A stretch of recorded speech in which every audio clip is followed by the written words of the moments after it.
नमस्कार. सोलापूर महानगरपालिका माध्यमिक विभाग अंतर्गत सोमपा प्रशाला क्रमांक 3 या प्रशालेतील विज्ञान विषय शिक्षक मी श्री कटारे सर आपलं स्वागत करतो. आज आपण इयत्ता 9वी विषय विज्ञान या भागातील प्रकरण क्रमांक 1 गतीचे नियम याची माहिती पाहू. विद्यार्थी मित्र, आपण ज्यावेळी परगावी जात असतो, प्रवास करीत असतो बसमधून, रेल्वेमधून, तर त्यावेळी आपण खिडकीच्या शेजारी बसायला आपल्याला आवडतं का? तर आपल्याला बाजूला रस्त्यावरून जाणारी झाडं, आजूबाजूचं निसर्ग बघायला आवडतं. समजा आपण रेल्वेमध्ये खिडकीच्या शेजारी खिडकीला लागून बसलेलं आहे आणि तिथं बसलेलं असताना आपली रेल्वे सुटली हे आपल्याला केव्हा जाणवणार? ज्यावेळी प्लॅटफॉर्मवरील व्यक्ती मागं जायला लागतील, प्लॅटफॉर्म मागं जायला लागेल, स्टेशन मागं जायला लागेल, किंवा रोडवरील रस्त्याच्या बाजूची झाडे जेव्हा मागं जात आहेत तेव्हा आपल्याला जाणवेल की आपली रेल्वे गतिमान आहे. म्हणजे जर एखादी वस्तू सभोवतालच्या संदर्भात तिची जागा बदलत असेल तर ती गतिमान आहे असं म्हणतात.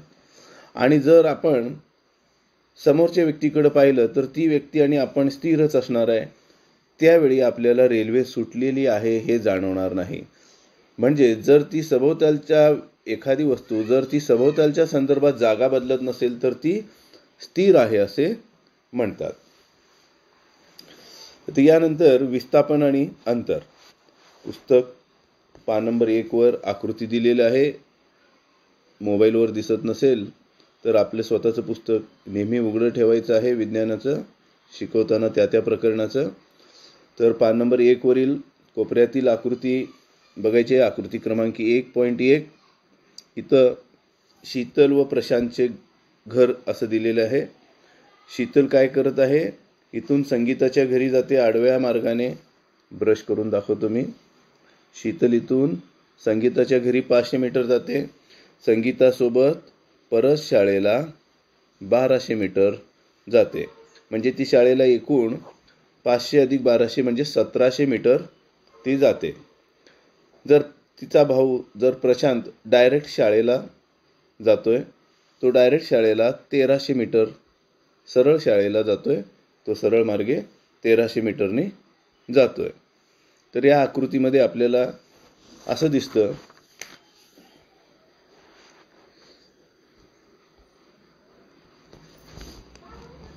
असे दिसते की दोघेही शाळेला पोचलेले आहेत, पण प्रशांतला 1300 मीटर अंतर कापावं लागलेलं आहे आणि शीतलला 1700 मीटर.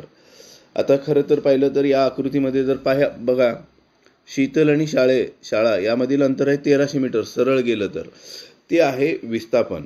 आता शीतल बाबतीत जर पाहिलं तर ती 1700 मीटर गेलेली आहे, वेग 2 दिशेने 1700 मीटर. पण शाळा आणि तिच्या घरामधील अंतर आहे 1300 मीटर. म्हणजे शीतलचं एकूण अंतर, कापलेलं अंतर आहे 1700 मीटर, पण तिचं एकूण झालेलं विस्थापन जे आहे ते 1300 मीटर. आणि प्रशांत बाबतीत जर म्हणलं तर प्रशांतचं कापलेलं अंतर आहे 1300 मीटर आणि विस्थापन देखील 1300 मीटरच आहे. यावरून अंतर म्हणजे दोन बिंदूच्या दरम्यान गतिमान असताना वस्तूने प्रत्यक्ष केलेले मार्गक्रमण होय. तर विस्थापन म्हणजे गतिमानतेच्या आरंभ व अंतिम बिंदूतील सर्वात कमी अंतर होय. म्हणजे समजलं असेल, अंतर म्हणजे दोन बिंदू दरम्यान गतिमान असताना प्रत्यक्ष केलेले मार्गक्रमण. म्हणजे इथं 1700 मीटर आहे. आणि विस्थापन म्हणजे आरंभ आणि अंतिम बिंदूतील सर्वात कमी अंतर. इथं वर्तुळाकार आकृती आहे. एखादी व्यक्ती मैदानाला फेऱ्या मारत असेल, ए या बिंदूपासून सुरुवात करून परत गोल राऊंड फिरून एच्या ठिकाणीच येत असेल तर त्या व्यक्तीचं विस्थापन आहे 0. खालील आकृती बघा. एका कारची आकृती दिलेली आहे. कार पी या बिंदूपासून क्यू या बिंदूपर्यंत गेलेली आहे. तिथून परत पी या बिंदू जवळ आलेला आहे. म्हणजे इथे देखील कारचं विस्थापन 0 आहे. एखाद्या वस्तूचे विस्थापन 0 असेल तर त्याच वस्तूने प्रत्यक्षात कापलेले अंतर 0 असू शकत नाही.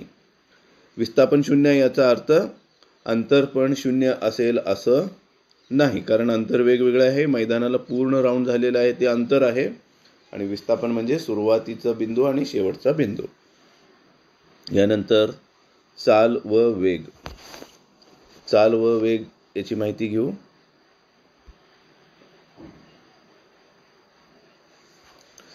एखाद्या वस्तूने एकक कालावधीत एकाच दिशेने कापलेल्या अंतरास वेग असे म्हणतात.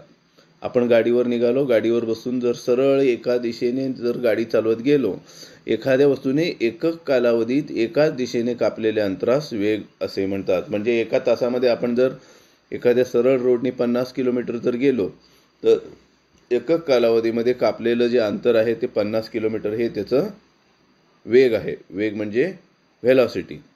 इंग्रजीमध्ये याला व्हेलॉसिटी असे म्हणतात. एकक कालावधी या ठिकाणी 1 सेकंद असेल, 1 मिनिट असेल, 1 तास असेल किंवा एखादं वर्ष देखील असेल.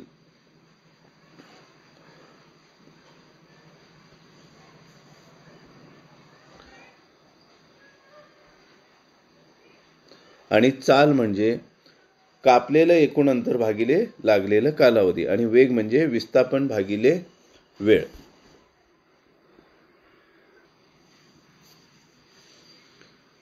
एकरेषे एकसमान व नैक समान गती याबद्दल माहिती पाहू. वरील तक्ता पुस्तकामध्ये पहा. घड्याळाची वेळ दिलेली आहे 5, 5:30, 6 अर्ध्या तासाच्या फरकाने. अमरने कापलेले अंतर दिलेले आहे. सुरुवातीला अमर, अकबर आणि अँथनी हे 3 नावं घेतलेले आहेत. सुरुवातीचं अंतर आहे सर्वांचं 0. अमर अर्ध्या तासानंतर 20 किलोमीटर अंतर कापलेलं आहे. परत पुढच्या अर्ध्या तासात 40 किलोमीटर, असं प्रत्येक वेळी 20-20 किलोमीटरनी त्याचं अंतर कापलेलं आहे. तर अकबरने कापलेलं अंतर पहिल्या अर्ध्या तासामध्ये 18 आहे. पुढच्या अर्ध्या तासात 18 दोन्ही 36, 36 18नेच वाढलेलं आहे. नंतर 42 अशा रीतीने वाढत गेलेलं आहे. वेगवेगळं अंतर कापलं गेलेलं आहे. अँथनीने कापलेले अंतर देखील वेगळं आहे. पहिल्या अर्ध्या तासात 14, 28, 56, 70, 84 म्हणजे 14-14च्या फरकाने कापलेलं आहे. तर इथं जर वस्तू समान कालावधीत समान अंतर कापत असेल तर तिच्या गतीला एक समान गती असे म्हणतात. समान कालावधीमध्ये समानच अंतर कापत असेल तर एक समान गती म्हणायचं. आणि जर वेगवेगळं गती कापत असेल, प्रत्येक अर्ध्या तासाला वेगवेगळी गती आहे इथं, तर ते आहे नैक समान गती. यानंतर आपण त्वरण बद्दल माहिती घेऊ. त्वरणला इंग्रजीमध्ये ॲक्सेलरेशन म्हणतात. ॲक्सेलरेशन या शब्दाबद्दल थोडंसं सांगतो. ॲक्सेलरेशन आपण गाडीवर बसल्यावर गाडीचं वेग वाढवण्यासाठी काय फिरवावं लागतं. हँडलच्या तिथं आपण एका साईडला एक गोल दांडा असतो, तो वर करतो, तो जो वळवतो त्याला आपण काय म्हणतो, ॲक्सिलेटर. ॲक्सिलेटर त्याला शब्द पडलेला आहे ह्या त्वरण या शब्दावरून. त्वरण म्हणजे इंग्रजीमध्ये याला ॲक्सिलरेशन म्हणलेलं आहे. ॲक्सिलरेशन म्हणूनच त्वरण. आता या धड्याची या भागाची माहिती घेतल्यावर आपल्याला कळेल की त्याला ॲक्सिलेटर का म्हणलेलं आहे ते. इथे एक घसरगुंडीसारखं उदाहरण दिलेलं आहे. चेंडू वरून सोडलेला आहे आणि खाली चेंडू जात आहे. सुरुवातीला सोडताना चेंडूचा वेग 0 असणार आहे. नंतर हळूहळू चेंडूचा वेग वाढत जाणार आहे आणि शेवटच्या टोकाला चेंडूचा वेग जास्त असणार आहे. तुम्ही लहानपणी घसरगुंडी खेळलेला आहे. घसरगुंडीच्या वरती सुरुवातीला ज्यावेळी बसता त्यावेळी सुरुवातीला तुमचा वेग 0 असतो. नंतर थोड्या थोड्या वेळाने वेग वाढलेला असतो. हे वेगातील शेवटी परत वाढत जाऊन आणि तुम्ही ब्रेक लावता आणि हळू स्लो होऊन 0 गतीला येऊन बाहेर येता. पण जर चेंडू सोडलं तर सुरुवातीला सावकाश, मग वेग वाढलेला आहे, नंतर शेवटी वेग सर्वात जास्त असणार आहे. तर वेगातील बदल भागिले काळ म्हणजेच त्वरण. वेगातील बदल भागिले काळ म्हणजेच त्वरण. इथं सूत्र आहे. सुरुवातीचा वेग u या अक्षराने दाखवतात आणि अंतिम वेग v आणि त्याला लागलेला काळ हा t या अक्षराने दाखवलं जातं आहे. म्हणून त्वरण बरोबर अंतिम वेग वजा सुरुवातीचा वेग भागिले काल. म्हणजेच a बरोबर त्वरण a या अक्षराने दाखवलं जातं ॲक्सेलरेशन, v वजा u भागिले t या हे त्याचं सूत्र आहे. आता धन त्वरण, ऋण त्वरण आणि शून्य त्वरण याची माहिती घेऊ. धन त्वरण आणि ऋण त्वरण, ज्यावेळी वेग वाढत जातो त्याला म्हणायचं ध्वन त्वरण. ज्यावेळी वेग कमी होतो त्यावेळी ऋण त्वरण. आणि वेगामध्ये बदलच होत नाही त्याला म्हणायचं अवत्वरण. जेव्हा एखाद्या वस्तूचा वेग कमी होतो तेव्हा त्वरण ऋण असते. ऋण त्वरणलाच अवत्वरण म्हणतात. आणि एखाद्या वस्तूचा वेग वाढत जातो तेव्हा त्याला म्हणायचं धन त्वरण.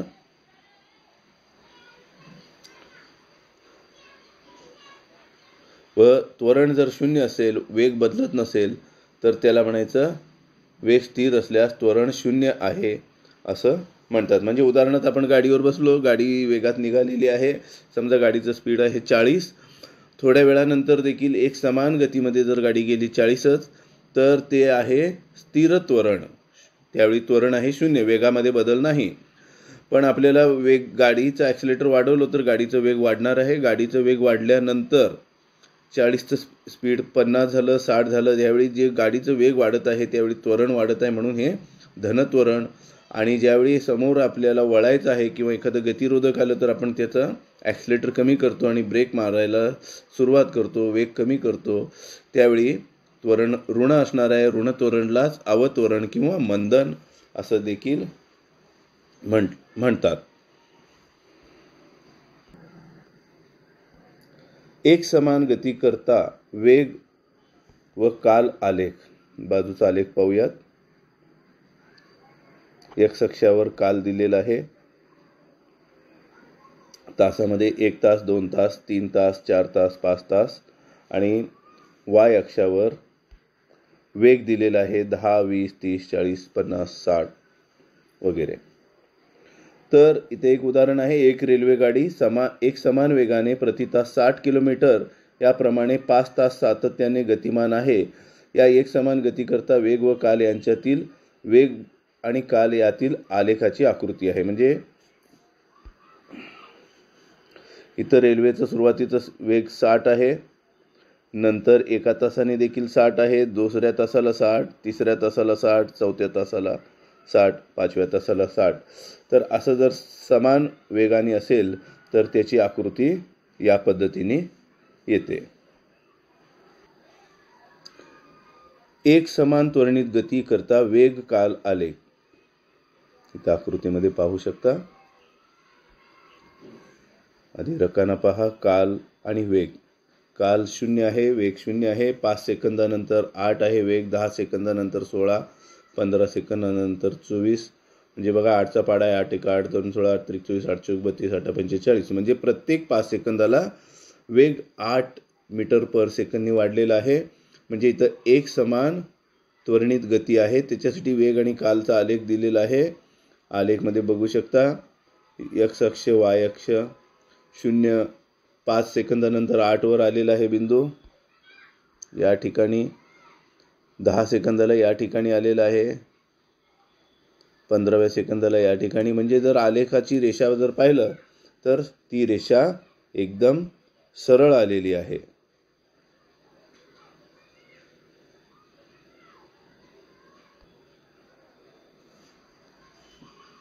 न्यूटन यांनी गतिविषयक काही नियम दिलेले आहेत.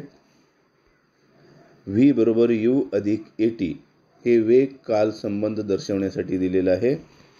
या ठिकाणी व्ही म्हणजे अंतिम वेग, यू सुरुवातीचा वेग, ए म्हणजे ॲक्सिलरेशन त्वरण, टी म्हणजे काल. व्ही बरोबर यू अधिक AT हा सूत्र दिलेला आहे. त्यानंतर आहे यस म्हणजे विस्थापन बरोबर UT प्लस 1/2 ATचा वर्ग. तिसरं सूत्र आहे व्ही वर्ग बरोबर यू वर्ग अधिक 2AS हे विस्थापन आणि वेग यातील संबंध दर्शवणारं सूत्र आहे.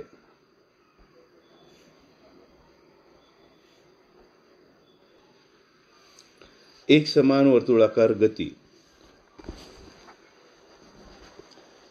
घड्याळाच्या काट्याच्या टोकाची चाल सतत स्थिर असते, परंतु त्याची विस्थापनाची दिशा सतत बदलत असल्याने त्याचा वेगही सतत बदलत असतो. सेकंद काट्याचे टोक वर्तुळाकार मार्गाने फिरत असल्याने या गतीला एकसमान वर्तुळाकार गती असे म्हणतात. घड्याळाचा जर काटा पाहिलं तर त्या टोकाकडे पाहिलं तर त्याची चाल सतत स्थिर असते आणि विस्थापनाची दिशा मात्र सतत बदलत असते. त्याचा वेग ही सतत दिशा बदलत असतो. सेकंदाचे टोक वर्तुळाकार मार्गाने फिरत असल्याने या गतीला एकसमान वर्तुळाकार गती असे म्हणतात. जेव्हा एखादी वस्तू एकसमान चालीसह वर्तुळाकार मार्गाने जाते तेव्हा त्या गतीला एकसमान वर्तुळाकार गती असे म्हणतात. उदाहरणार्थ गोफणाच्या दगडाची गती, सायकलच्या चाकावर एखादा आपण ठिपका काढलं तर तो ठिपका वर्तुळाकार दिशेने फिरत राहतो, त्याची गती हे वर्तुळाकार गती आहे.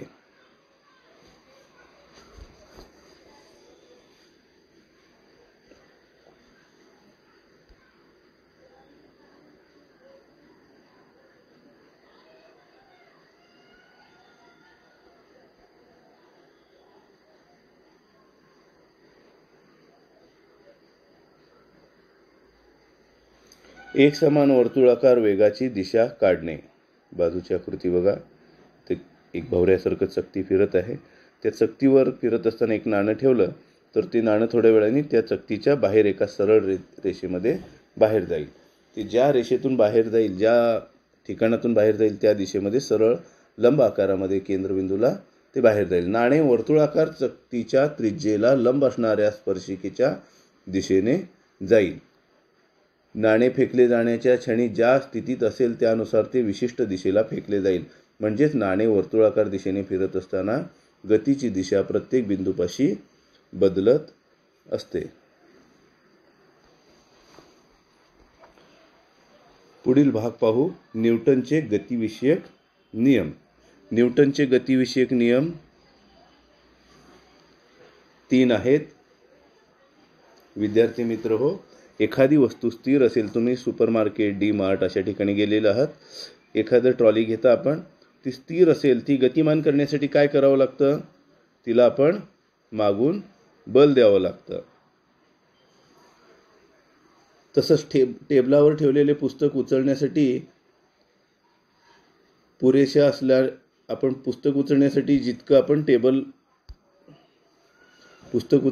जितकं बल लावतो तेवढंच बलाने आपल्याला टेबल उचलता येणार नाही.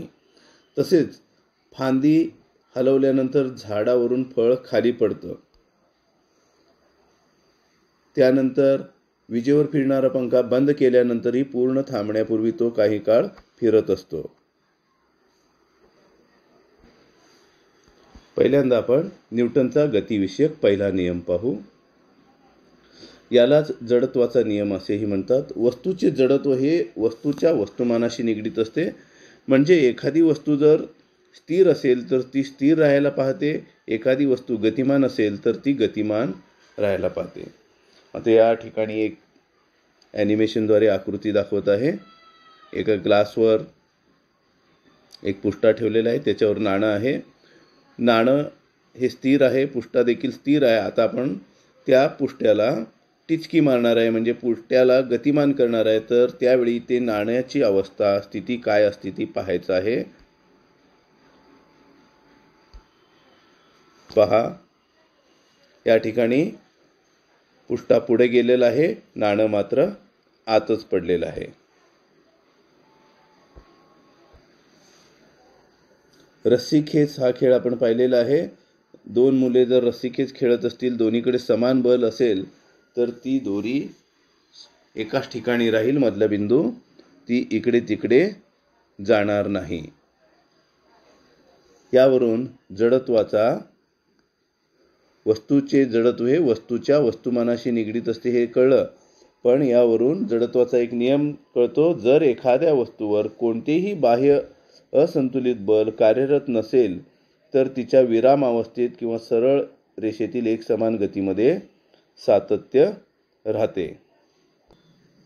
न्यूटनचा गतिविषयक पहिला नियम आणखीन एकदा पाहू. जर एखाद्या वस्तूवर कोणतेही बाह्य असंतुलित बल कार्यरत नसेल तर तिच्या विरामावस्थेत किंवा सरळ रेषेतील एकसमान गतीमध्ये सातत्य राहते. म्हणजे इथं नाणं जे आहे ते विरामावस्थेत आहे, ते विरामावस्थेतच राहायला पाहणार आहे आणि सरळ रेषेमध्ये जे जात आहे ते एकसमान गतीमध्ये राहण्यासाठी प्रयत्न करणार आहे. हे आहे जडत्वाचा नियम. याच्यासाठी एक सोपं उदाहरण सांगतो. बसमध्ये ज्यावेळी आपण बसलेलो असतो, बस वेगात चालू असते, बसला अचानक जर ब्रेक मारलं गेलं तर काय झालेलं असतं, आपण बस थांबलेली असते पण आपण पुढच्या सीटवर आदळतो. आपलं तोंड, कपाळ, नाक फुटू शकतं. का? तर त्या बसच्या वेगाबरोबर आपल्या शरीरालाही वेग मिळालेलं असतं. ज्यावेळी बसला ब्रेक मारलं जातं त्यावेळी बस स्लो होते किंवा थांबते, पण आपलं शरीर पूर्वीच्याच वेगामध्ये राहायला पाहतं, म्हणून आपण समोरच्या सीटवर जाऊन आदळतो. हा आहे जडत्वाचा पहिला नियम. जडत्वाचा नियम म्हणजे न्यूटनचा पहिला नियम. यानंतर न्यूटनचा गतिविषयक दुसरा नियम. एखाद्या वस्तूने दुसऱ्या वस्तूवर केलेल्या आघाताचा परिणाम हा त्या वस्तूचे वस्तुमान व तिच्या वेग या दोन्हीवर अवलंबून असतो. म्हणजेच बलाचा परिणाम घडवून आणण्यासाठी वस्तूचे वस्तुमान व वेग यांना एकत्र जोडणारा गुणधर्म कारणीभूत असतो. या गुणधर्माला न्यूटनने संवेग असं म्हणलेलं आहे. आता उदाहरणार्थ पाहू. आपण क्रिकेटच्या मैदानामध्ये उभारलेल्या एखाद्या मैदानामध्ये बाजूला मुलं खेळत आहेत आणि एखादा चेंडू हळूवारपणे येऊन आपल्या पाठीमध्ये लागला तर आपल्याला मार बसणार आहे. इथं चेंडूचं वस्तुमान आणि चेंडूचं वेग यावर आपल्याला बसलेला मार अवलंबून असणार आहे. आता तोच चेंडू जर एखाद्या मुलाने अतिशय जोरामध्ये मारला आणि आपल्या पाठीमध्ये येऊन बसला तर त्यावेळी काय होईल? आपल्याला अतिशय जोरात मार बसेल. इथं फरक काय आहे? चेंडू तोच आहे, चेंडूचं वस्तुमान तोच आहे, पण तिचा वेग, चेंडूचा वेग वाढलेला आहे. चेंडूचा वेग वाढला तरी पण त्याच्या मार बसण्यामध्ये फरक पडणार आहे, किंवा चेंडूचा वेग तेवढंच राहिला आणि चेंडू जर बदलला, जड चेंडू येऊन लागला म्हणजे वस्तुमान बदललं तर इथं ते बसणारा मार देखील फरक पडणार आहे. यालाच न्यूटनच्या गुणधर्मात संवेग असे संबोधले आहे. तर संवेगाचा परिवर्तनाचा दर, संवेगाचा नियम आहे, संवेग परिवर्तनाचा दर प्रयुक्त बलाशी समानुपाती असतो. संवेग परिवर्तनाचा दर प्रयुक्त बलाशी समानुपाती असतो आणि संवेगाचे परिवर्तन बलाच्या दिशेने होत असते. यानंतर आहे न्यूटनचा गतिविषयक तिसरा नियम. विद्यार्थी मित्रो, आपण ज्यावेळी एखादा चेंडू घेऊन भिंतीवर मारतो आणि आपण परत कॅच पकडतो त्यावेळी चेंडू हळू मारलं तर रिटर्न भिंतीला धडकल्यानंतर येणारं चेंडूचं वेग हळूच असणार आहे. आणि त्याच ठिकाणी आपण तो जर चेंडू एकदम जोरात मारला भिंतीवर तर तितक्याच जोरात बलाने, तितक्याच वेगाने तो चेंडू परत येणार आहे भिंतीपासून. तर याच्यावरून न्यूटनचा गतिविषयक तिसरा नियम आहे. प्रत्येक क्रियाबलास समान परिमाणाचे त्याच वेळी प्रयुक्त होणारे प्रतिक्रियाबल अस्तित्वात असते व त्यांच्या दिशा परस्परास विरुद्ध असतात. म्हणजे काय? प्रत्येक क्रियाबलास समान परिमाणाचे त्याच वेळी प्रयुक्त होणारे प्रतिक्रियाबल अस्तित्वात असते. म्हणजे ज्यावेळी आपण चेंडू मारतो त्याच वेळी भिंतीवर आदळल्यावर प्रतिक्रियाबल तिथं त्या चेंडूला मिळालेलं असतं. म्हणजे प्रतिक्रियाबल अस्तित्वात असते व त्यांची दिशा जरी भिन्न असली तरी त्यांचे वेग तेवढंच असणार आहे. म्हणून प्रत्येक क्रियाबलास समान परिमाणाचे त्याच वेळी प्रयुक्त होणारे प्रतिक्रिया बल अस्तित्वात असते व त्यांच्या दिशा परस्पर विरुद्ध असतात. यानंतर भाग आहे संवेग अक्षयतेचा सिद्धांत. एकूण अंतिम संवेगाचे परिमाण व एकूण सुरुवातीच्या संवेगाचे परिमाण समान असतात.